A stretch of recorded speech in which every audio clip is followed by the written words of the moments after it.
written in the Torah that when a male Jew wears tzitzis, so it says, Vosulam psil techeles, that one of the strings of the tzitzis has to be techeles.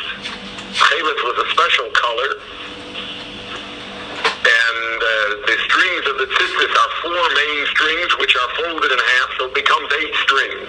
And one of the main strings is the winding string. The winding string had to be techeles, so it would end up that the winding string would be techeles, and 2 of the 8 strings would be techeles. What color is techeles? So we are accustomed to translate it blue, turquoise. We don't know the color. And from about, the Talmud already tells us that there were counterfeit colors, phonies. It was called klai ilon, that it was made from vegetable dye instead of being made from the real techeles. What was the real techeles? The real techeles was a lizard, an amphibious lizard that lived in the water but also came up on dry land, and it had like a goiter, it had a sac. And it probably looks a little like the iguana, if you know what if you've ever lived in Florida, you have iguanas in your house all the time.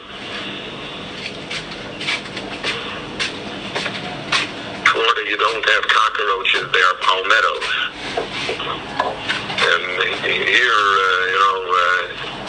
so you also have iguanas in the house. But we were always fascinated by them because that's what the techeles looks like. It has a pouch under its neck. In the pouch is blood. It's a sack of blood. And what they would do is puncture the sack, like with a syringe, and withdraw the blood. The techeles did not die from that. And then that blood was taken and made into a dye. And that dye became the techeles.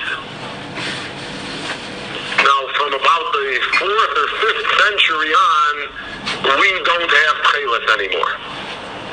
We don't know what happened, why. But the halacha is that you're chayiv in tzitzis without techeles. Techeles like a separate mitzvah. When you don't have techeles, then you have 1 tzitzis, the way we have.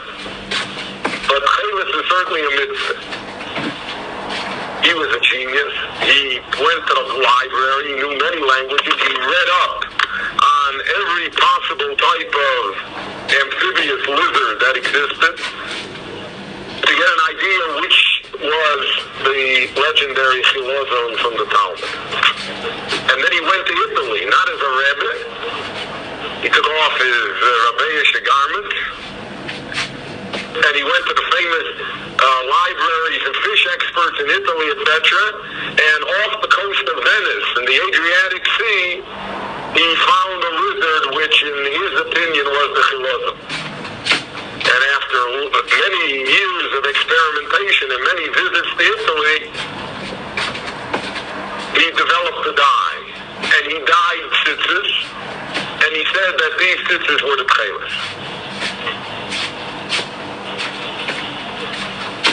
By the way, there's a new book out in Hebrew called Techelet by a Rabbi Bernstein from Merkaz Arav in Yerushalayim. There are 3 main shittas in Techelet.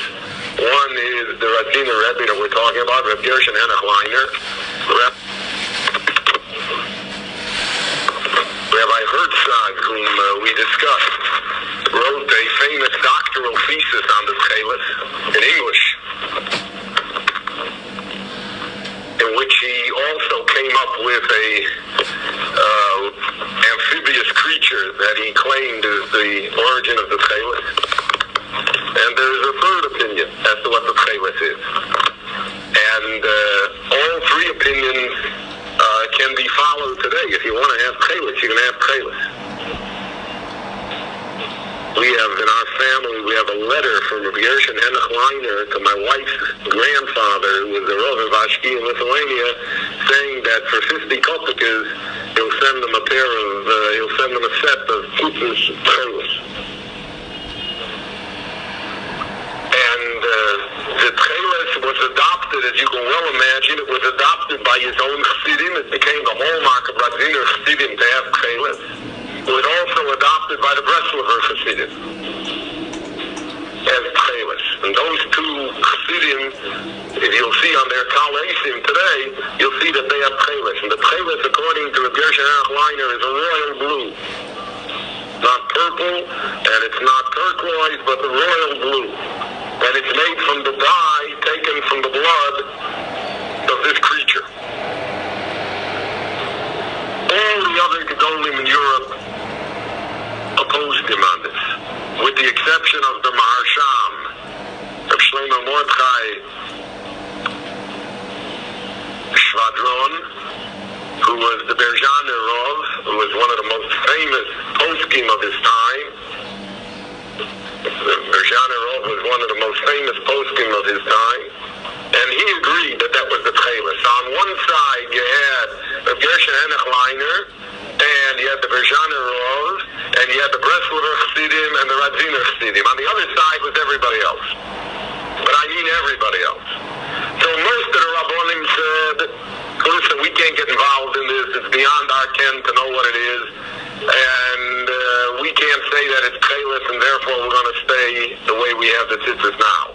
There were those that took a very active role against the techeles. Rabbi Yeshua Kutner, who was the famous Gaon and Rav in Galicia, and others, and especially other Hasidic sects and other Hasidic groups, took a very strong and aggressive role against the techeles. I'm sure that there were other things involved besides the techeles, because of the fact that, again, he was such a difficult and controversial person, so the techeles was the battlefront on which he was most vulnerable, because of the fact that all the great rabbis opposed him on that. He never changed his mind. He never withdrew from the fray. And he published 3 famous books, the famous books on techeles. And in the scholarly debate that ensued regarding these books and regarding the techeles itself, it naturally would be hard to say who won and who didn't, who proved his point and who did not. But suffice it to say that the vast majority of Jewry has never adopted his techeles. And one of the great rabbis of the last generation said, in effect, that maybe he's right, but given the shenignaz nignaz, since the techeles was put away, it was put away. In other words, there's a lot of things that we lost in the exile. What can we do? We just have to fight to hang on what we have. And so to speak, we'll leave it to Mashiach to put it back again. And there's a famous record of a conversation between him and Reb Tzadok HaKohen Milublin. He wanted Reb Tzadok to agree with him in the techeles. And Reb Tzadok, and he said that he heard from his grandfather. The Gershon Henech said he heard from his grandfather a reference that his grandfather also held that there was techeles in the world. And Reb Tzadok said to him, I was also by your grandfather, and I never heard that remez. I didn't hear that nuance, that hint. And therefore I can't agree with you. The matter flickered on and off throughout his entire lifetime. But he became an old man from it. He became, from these 2 controversies, aside from all the other controversies, the controversy regarding the Seder Taharis and the controversy regarding techeles, those 2 controversies aged him, because he was constantly in a swirl of controversy. And it became so that people almost have to choose sides. And if a Rav bought techeles from him, then in many towns in Europe, that was sufficient for the Rav to lose his position. That was sufficient to be sent out of town. And therefore, again, we were not talking about the issue anymore. We're talking about the ramifications of the issue that are far different. In 1891, he visited Warsaw, and he took ill, and he felt that he was dying. He was only 52 years old. And he returned to Radzin to die.